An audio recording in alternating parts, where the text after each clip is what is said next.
তো আজকে আমার এই সফরের অঙ্গ হিসাবে ফেনী নদীর পাড়ে যে এই এনভায়রনমেন্ট তৈরি করা হচ্ছে এটা দেখার একটা কর্মসূচি ছিল। বিএসএফের সাথে আগে থেকেই এই প্রি প্ল্যান ছিল, অর্থাৎ আজকে 10:30 আমি যাব।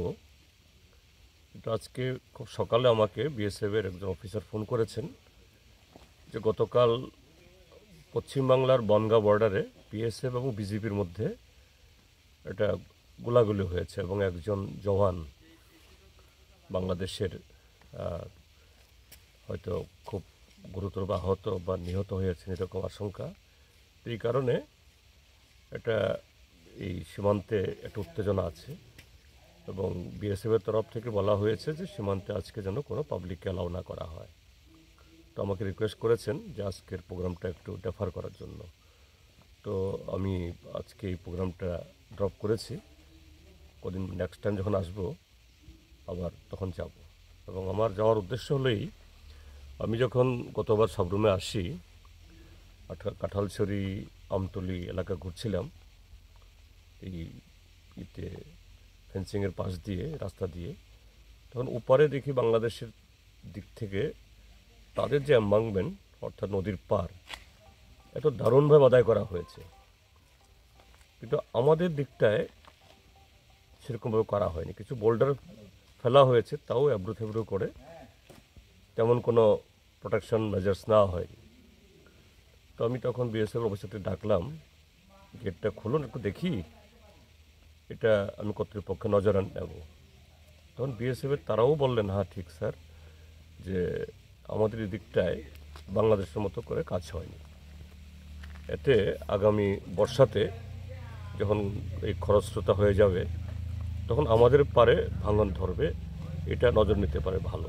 তো এই কারণেই আমার উদ্দেশ্য ছিল এই বর্ডারটা আবার দেখা, আমাদের এনভায়রনমেন্ট দেখা, যাতে উপযুক্ত কর্তৃপক্ষের নজরে নিয়ে আসতে পারি। বাংলাদেশের মতো করেই যাতে আমাদের দিকটাও সাজানো হয়, এতে সৌন্দর্যও বাড়বে এবং প্রোটেকশন দুটোই হবে। এই হলো ঘটনা। এছাড়া আজকে আর কোথায় কোথায়?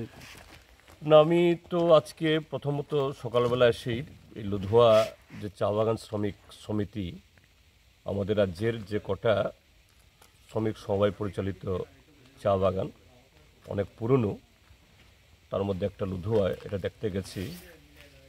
এখন তো অফ সিজন, সমস্ত গাছ কাটা হচ্ছে, কাজেই পাতা তোলা হচ্ছে না, কাজেই ফ্যাক্টরি ইত্যাদি বন্ধ। তো লুধুয়া নানা কারণে লুধুয়া ভুগছে। প্রথমত হলো তারা যে ঋণ নিয়েছিল প্রায় আজ থেকে বছর 10-11 আগে, ঋণ তারা শোধ করতে পারেনি, এনপিএ হয়ে আছে। আমি যখন ইন্ডাস্ট্রি মিনিস্টার ছিলাম তখনই সেখানে সবাই মিলে আমারও একটু ইন্টারভেন করতে হয়েছিল, আমি জানি ব্যাপারটা। তারপর এখানকার ম্যানেজমেন্টের মধ্যে একটু এই কী বলে ইরেগুলেটরি হয়েছে, এতে বহু শ্রমিক তারা পেনশন পায় না, তারপরে উৎপাদন যতটুকু হওয়ার কথা সেটা হয় না।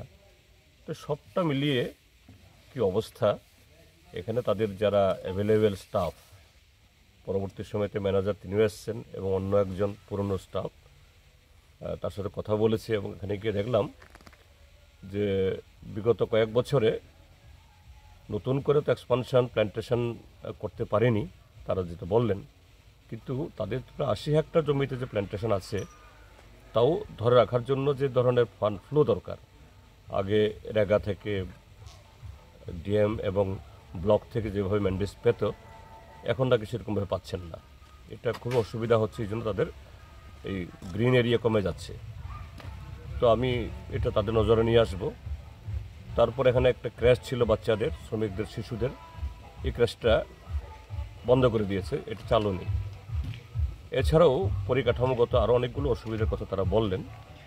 আমি এই বিষয়গুলো তুলে ধরবো সরকারের কাছে, যাতে এগুলো নজর দেওয়া হয়। কেননা আমাদের রাজ্যে যে সম্ভাবনাময় যে কয়েকটা শিল্প, তার মধ্যে অন্যতম হলো চা। ভারতবর্ষে ত্রিপুরা হলো 5th লার্জেস্ট টি ইন্ডাস্ট্রি, চা শিল্প।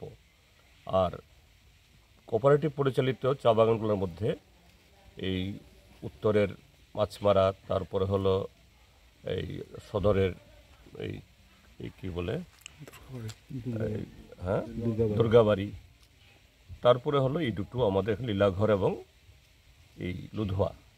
কাজে এগুলোকে আরও সমৃদ্ধ করার, আরও বেশি কর্মসংস্থান তৈরি করার, এবং চা এবং লুধুয়া চা বিশেষ করে এখানে গ্রিন টি এটা খুবই বিখ্যাত। এটা যদি সেভাবে যদি নজর দেওয়া যায়, ফান্ড ফ্লো করা যায়, ম্যানেজমেন্ট ঠিক করে শ্রমিকদের ইনভলভমেন্ট বাড়ানো যায়, তাহলে যে উৎপাদন, কর্মসংস্থান এবং আমাদের জমির সদ্ব্যবহার সবটা মিলিয়েই হয়। কাজে এই ক্ষেত্রেতে সরকারের আরও বেশি যোগদান দরকার। আমি বিষয়গুলি তুলে ধরব সেই উপযুক্ত কর্তৃপক্ষের কাছে।